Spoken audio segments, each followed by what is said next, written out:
विषय है, किसी भी देश का कर्णधार होते हैं उस देश के युवा।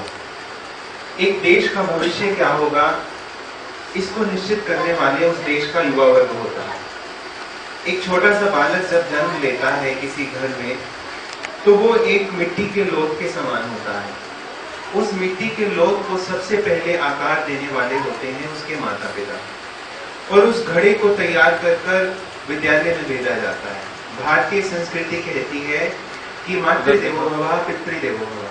पहले माता और पिता देवता हैं। माता सबसे पहली गुरु है एक छोटे बालक की।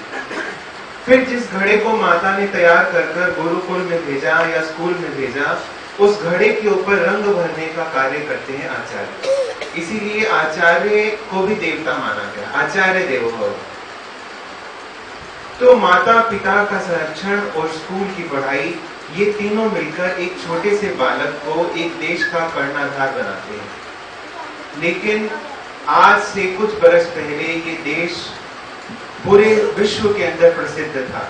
इस देश ने ऐसे ऐसे विद्वान इस विश्व को दिए, ऐसे ऐसे ज्ञानी इस संसार को दिए, जिनकी कोई तुलना ही नहीं की जा सकती थी। लेकिन दुर्भाग्य है, आज उस देश में जो शिक्षा दी जा रही है उसका केवल एक ही कर्तव्य है कि किसी तरह से व्यवसायिक जीवन के अंदर धन अर्जन करने की शिक्षा को ही केंद्र मान लिया गया है। हम एक समाज का हिस्सा है। समाज के प्रति हमारे कुछ कर्तव्य हैं जिसे हमें निभाना होता है। सबसे पहले मैंने बताया माता पिता। माता पिता के प्रति हमारा कर्तव्य है। एक बालक की जिम्मेदारी है कि वो ये सुनिश्चित करे कि जब तक उसका जीवन है उसके सामने उसके माता पिता को कोई भी शारीरिक या मानसिक रूप से कभी क्षति न पहुंचे। फिर एक समाज में वो जन्म लेता है, एक देश में वो जन्म लेता है। उस देश के प्रति उसका कर्तव्य बनता है कि वो कोई भी ऐसा कार्य ना करे कि उसके देश को किसी भी तरह का कलंक लगे। फिर एक संस्कृति होती है जो उसे संस्कारों से पोषण करती है। उस संस्कृति के प्रति उसका कर्तव्य बनता है कि जिस संस्कृति ने तुम्हें पल्लवित किया, तुम उस संस्कृति का मान रखो, उसका गौरव बढ़ाओ।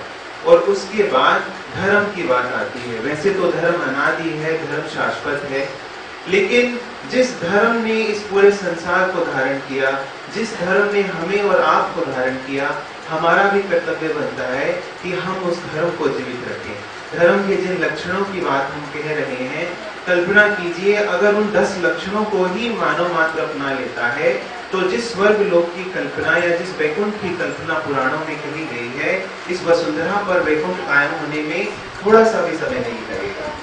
तो हमारा ये कर्तव्य बनता है कि हम उस धर्म की रक्षा करें। धर्म की रक्षा कैसे होती है? धर्म की रक्षा होती है धर्म के सिद्धांतों को जीवित रखकर।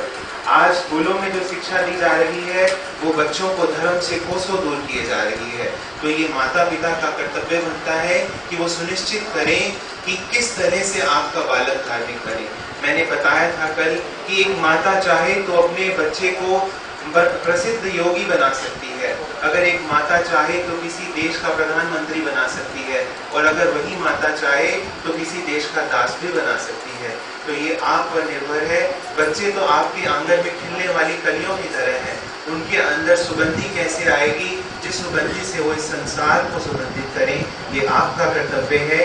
कि बालक स्कूल में जाता है, वो शिक्षा अर्जन करता है, वापस घर लौट करके आएगा, 6 घंटे पढ़ेगा। अब 6 घंटे पढ़ता है, आप उसको 7 घंटे पढ़ने दीजिए, लेकिन कुछ समय ऐसा निकालिए जब आप अपने बालक को लेकर के बैठे, आप उसकी गुरु बने, वो आपका शिष्य बने, आप उसको धर्म की शिक्षा दें, आप उसको समझाएं कि धर्म का जीवन में क्या महत्व है, किस तरह धर्म की रक्षा की जाती है, किस तरह संस्कृति की रक्षा की जाती है। क्योंकि धर्म है तो ये संसार है। जिस दिन धर्म नहीं रहेगा उस दिन ये संसार भी नहीं रहेगा। अब समय का भी अभाव है, मैं बस इतना ही कहूँगा कि जो मैंने आपको कहा हम सभी उसको अमल में लाएं। बोलिए श्री प्राणनाथ प्यारे।